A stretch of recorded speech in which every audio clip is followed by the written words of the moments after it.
Madagascar. It's genuinely one of the most unique and enchanting places on Earth. Here's why it's so wonderful.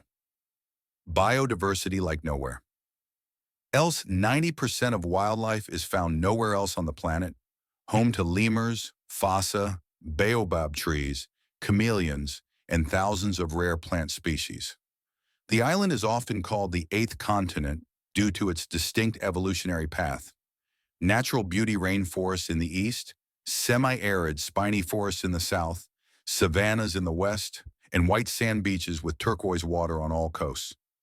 Tsingy de Bamaraha, limestone forest that looks like a stone city.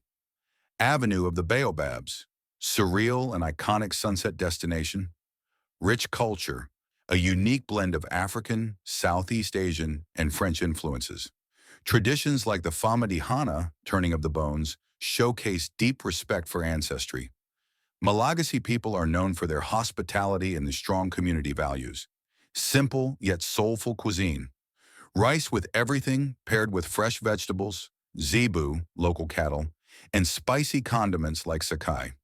Coastal areas offer incredible seafood. Think grilled fish, coconut curries, and octopus stew. Off the beaten path adventure. Not overly touristed, so you still get that feeling of discovery. National parks like Andasibi, Isolo, and Ranamafana are heaven for nature lovers. Whale watching, diving, and hiking opportunities abound. Despite all its beauty, Madagascar faces challenges: poverty, deforestation, and political instability. But its resilience, heart, and natural wonder remain inspiring. Want travel ideas or photos to match the vibe?